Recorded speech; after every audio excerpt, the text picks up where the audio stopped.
So this is Coffee with Ralph. I'm Ralph Gale. I'm your host.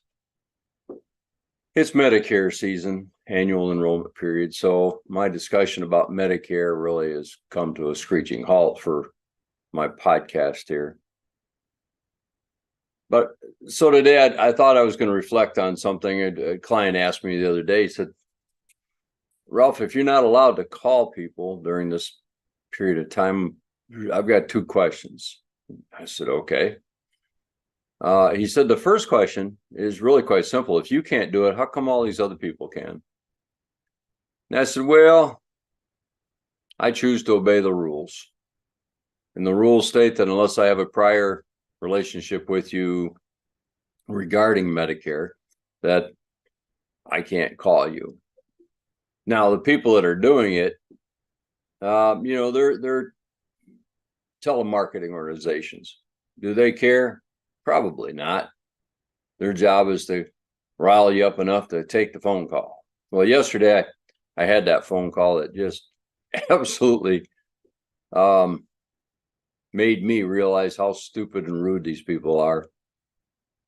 Here I am. I've been doing this 20 plus years in Medicare, working with seniors for that long, understanding Medicare, training agents on Medicare, training agents how to call people before Medicare, before the annual enrollment period thing came around, and how to talk to people that are obviously they're seniors, they're elders, and that's always with respect and dignity. So I get the call the other day, and I said, normally I just swipe them off. I don't take them, but I figured I'd take this one. Hey, sounded like a legit company. Maybe I can get them to take me off their list. And so I took the call. And what was really strange about this call was the person on the other end of the phone was rude, and apparently very well trained. I got the call and I said, I interrupted her midstream and I said, listen, the reason I'm taking this call is so that you'll take me off your list. I said, I'm a licensed life and health agent and a financial advisor. I've been dealing with Medicare for 20 plus years. I train agents on how to present Medicare and the Medicare Advantage options. So I don't need you to call me and tell me anything. So please take me off your list. She proceeded to tell me there's no way that I could possibly understand what's going on with Medicare and that she had to send a specialist to my house. I reiterated the fact that I trained people that she calls specialists and that I probably am more of a specialist in this field because of the time I've been doing it than they are. Didn't matter. She kept on. She had to have a specialist. And of course, when I asked for her supervisor, she just hung up on me. That's rude.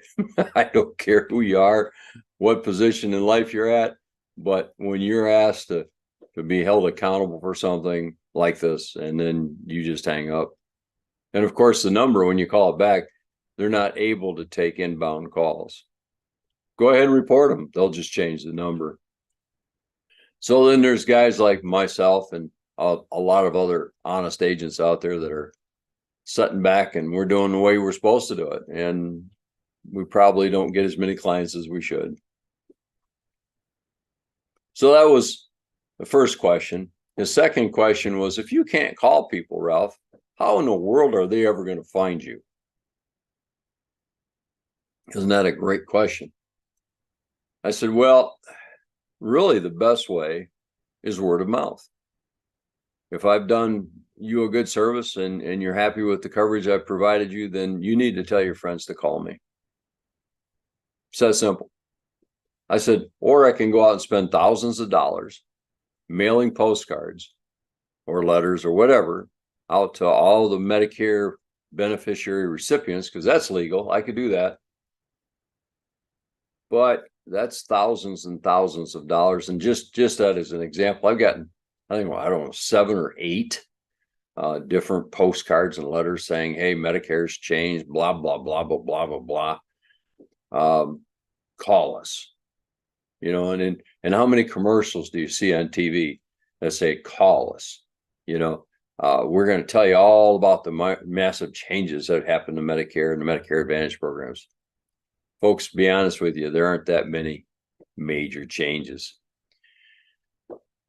So how do you find out about me? How about a coffeewithralph.com is a free 15-minute phone call? You can go to the website. You can go to my email. You can get a hold of me, 616-690-6548. Call me and ask me whatever you want to ask me about Medicare, because frankly, the only way you're going to learn about it is if somebody's honest with you and is just going to answer the questions. That's my Medicare thing for the week. Then I was asked by other person this last week why I do what I do, why I'm so adamant about talking about when we need care. Today was a great example of that, and I'm going to relay what happened. I was at I'm getting ready to do some mailing to a couple of clients, and I ran out of labeled envelopes. So I'm going to just print up some labels and put it on the envelope and get them mailed out rather than wait for the new printing to come through. And I went to a major store, can't use the name that's advertising, and I don't want to do that. And I got what I needed, and in the checkout lane, and I hear help.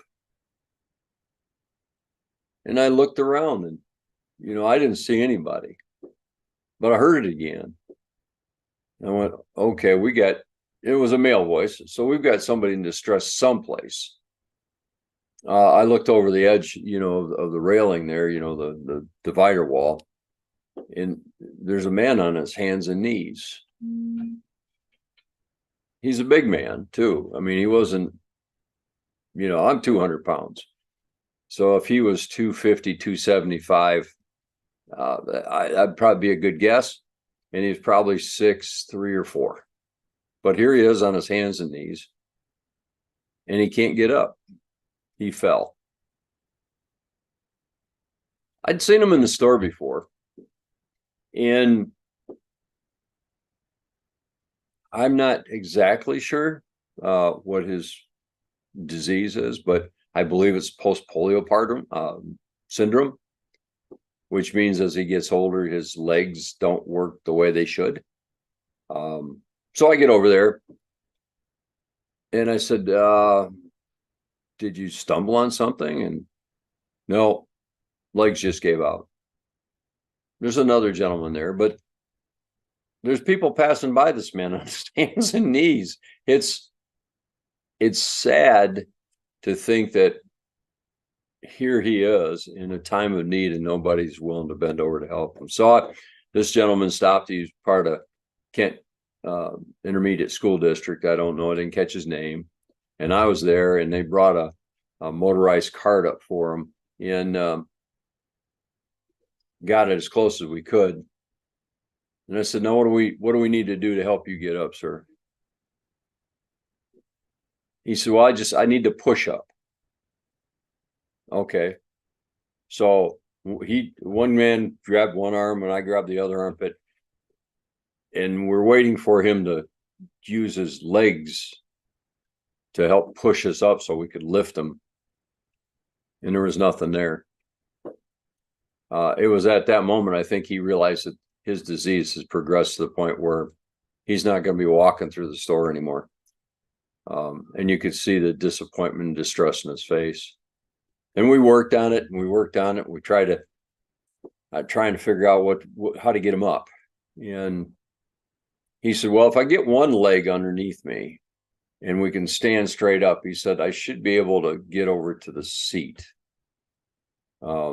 So, I got to tell you, I don't know. It might have been 5 or 10 minutes we worked on this scenario. We finally got him up and got him on one of the motorized carts. And he thanked us, immensely, with the best smile he could put on his face. I mean, this is a pretty embarrassing situation here. You could tell that he was a very robust man in his day and age, probably very strong. Still had a firm grip. I shook his hand, and it still had a firm grip. So I'm sure that in his day and time before post polio, I'm pretty sure that's what it was, took its toll on him. He was very independent. And he was still independent, or was trying to be independent, when this happened. So why am I adamant about doing what I need to do, talking to people about the thing that they don't want to talk about, preparing for this thing we call needing care, long-term care? I don't care what you call it. It's when we get older and we need help just to do everyday stuff. Like this man, he was alone. There was nobody else with him. He was alone. So if that happened at home and he couldn't get to the phone, that was a dire situation. That was absolutely dire. Had we not helped him, he would never have gotten off the ground. There's just nothing for him to pull up on, push up on. He didn't have enough strength to do it. And it wasn't that he was overweight. He was a big man. You could tell in his day and time that he was very strong. So why do I do it? Because of that. Because I see this. And I have to make those that I work with see it. Because it's not easy. Here I'm 65. I'll be 66 in February. And I can tell you right now, the other day, I was lucky this year and I managed to harvest a nice buck early in the season. And here I am struggling to get down to clean the animal. And then I struggled to get the animal out. I had help, but we both still struggled because we're weaker now than we were 10 years ago, right? And it was just the way it was. It was a bad situation. We had to get the animal out, and it took everything I had, my brother-in-law had, and the four-wheeler had to get this animal where we could put him in the truck. And it's hard. It's hard for us as adults. I mean, we've taught our families that independence. You need to be independent. We strove for our independence. But in order for us to maintain our independence as we get older, we're going to need help. And it's not just enough to expect or anticipate, or I don't even know the right word here, that our families are going to step in, step up, and do the things that, well, frankly, we don't want them to do. So even if we don't financially prepare for this time, we need to plan for this time. Who's going to do what? How much help will I accept from the family? What I expect them to do? Who's going to do whatever else? How am I going to pay for it? All those questions need to be answered before a situation like I just encountered happens. Now the conversation in his family is going to step down to, Dad, you can't stay by yourself anymore. That situation that happened to Myers, we can't let that happen ever again. So let's move you with us, or let's go to assisted living or something. There's going to be a difficult conversation to have. I'm going to leave you with this. Wouldn't it be better that rather than have that conversation when all the emotions are charged, because they're going to be, that we have that conversation when we're healthy, our minds are functioning properly, and we know what we really want, and not what we're going to get, but what we want to have happen. Listen, coffeewithralph.com is a way to get in touch with me, or 616-690-6548. Give me a call. Let's talk about Medicare. Let's talk about long-term care. Let's talk about whatever. I want you all to have a blessed week. Have a great day.